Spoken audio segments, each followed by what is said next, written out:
যার টাকা নাই তার আপন মানুষও নাই। আবার যার টাকা আছে তার না আপন মানুষের অভাব নাই। এমনকি প্রয়োজনে পর মানুষও আপন সেজে যায়। কি কথাটা ঠিক বললাম তো? আসসালামু আলাইকুম। সবাই কেমন আছেন? বেশ অনেক দিন পর লং ভিডিও আপলোড দিচ্ছি আর অলরেডি আমার আসলে গ্যালারিতে এত ভিডিও পড়ে রয়েছে যে সময়ের অভাবে আপনাদের আয়েশা বাবুর জন্যে আসলে এখন তেমনভাবে ব্লগ ভিডিও আপলোড দিতে পারছি না। ইনশাল্লাহ খুব শীঘ্রই এই ভিডিওগুলো আপলোড দিয়ে দিব। তো এই তো সেদিন আমাদের বাসার কাছে বোনরা মিলে ভাগ্নি মিলে আমরা ঘুরতে বের হয়েছিলাম। বেশ খাওয়া দাওয়া করেছি, কোন হোটেলে করেছি, এমনকি কিছু কেনাকাটাও করেছিল আমার বোন ভাগ্নি, সেগুলো শেয়ার করব। তো আশা করছি আজকের ভিডিওটা ভালো লাগবে। তো এই তো পার্কে গিয়েছি অটোতে করে, মাত্র আমাদের বাসা থেকে ৫-৬ মিনিট লাগে। আর দেখেন এই কিউট আপুটাকে কেমন লাগছে, ছোট্ট আপু, অবশ্যই জানাবেন। তো আমরা পার্কে সবার আগে প্রবেশ করেছি, দেখতেই পাচ্ছেন যে কেউই কিন্তু এখনো আসেনি। আর এই তো এরপর পার্ক যেহেতু এখনো কেউ আসেনি সে কারণে এখানে গিয়েছি। পাশেই ছিল একটা খুব ভালো খাবার দাবারের একটা হোটেল। আর পরিবেশটা দেখেন এত সুন্দর, এত খোলামেলা পরিবেশ ঢাকার মধ্যে আসলে পাওয়া খুবই কঠিন। আর পরিবেশটাও খুবই পরিষ্কার ছিল, পরিচ্ছন্ন ছিল। আর খাবারটাও একদম রিজনেবল প্রাইজে সুন্দর, খুবই টেস্টি খাবার ছিল।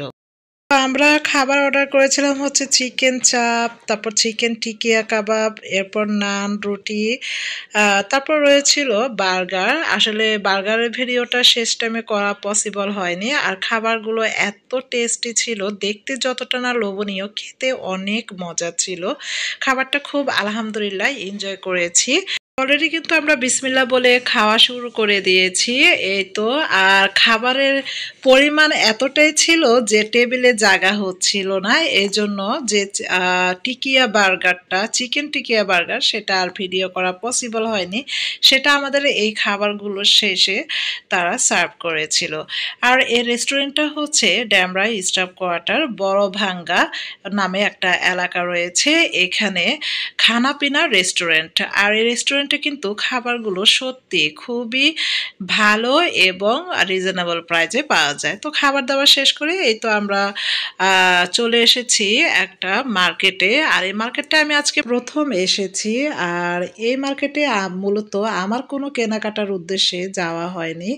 এখানে আমার বোনেরা আর ভাগ্নি তাদের কেনাকাটার উদ্দেশ্যে তাদের সাথে আমিও গিয়েছি। আর এখানে দেখেন হিজাব কালেকশনগুলো কত সুন্দর। এখানে একেবারে ছোট থেকে বড় সকলের সকল প্রকার ড্রেস রয়েছে। আর কালেকশনগুলো খুব সুন্দর লেগেছে। আর প্রাইসটা আমার কাছে খুবই রিজনেবল প্রাইজে লেগেছে। তেমন বেশি আহামরি প্রাইজও না, আবার একেবারে কমও না, মোটামুটি একটা প্রাইজ রয়েছে। আর এই তো তারা, আমার বোন ভাগ্নি, তারা ড্রেস দেখছে। আর আমার ভাগ্নি এখানে তার ভাগিনাদের জন্য কেনাকাটা করেছে, তার মেয়ের জন্য কেনাকাটা করেছে। আর এখানে বোনেরাও কিছু টুকিটাকি নিজেদের কসমেটিক কিনেছে, এই আর কি। তো আজকের এই ব্লগ ভিডিওটা আপনাদের কাছে কেমন লেগেছে সেটা অবশ্যই কমেন্টস করে জানাবেন। আর ভালো লাগলে অবশ্যই আমার ফেসবুক পেজটাকে ফলো দিয়ে দিবেন, ভিডিওটাতে একটা লাভ রিয়েক্ট দিয়ে দিবেন। আর হ্যাঁ, কে কোথা থেকে এই মুহূর্তে আমার এই ব্লগ ভিডিওটা দেখছেন সেটাও কমেন্টস করে জানাবেন। আর এই তো আজকের ভিডিওটা আপনাদের সাথে শেয়ার করার চেষ্টা করলাম। আসলে আয়েশা বাবু তো এখন অনেক ছোট। তাকে নিয়ে আসলে সবসময় ইচ্ছে করলেও এখন নিয়মিত আসলে ব্লগ ভিডিও আপলোড দেওয়া পসিবল হয় না। আর হ্যাঁ, আয়েশা বাবুর বড় খালামণি, তার পুতুল আপু, তার দুলাভাই, ভাইয়ারা তাকে অনেক সুন্দর সুন্দর শীতের ড্রেস এবং অনেক সুন্দর সুন্দর জিনিস গিফট করেছে। সেগুলো আমি নেক্সট ভিডিওতে আপনাদের সাথে শেয়ার করব। সেই পর্যন্ত সবাই খুব বেশি ভালো থাকবেন। আল্লাহ হাফিজ সবাইকে।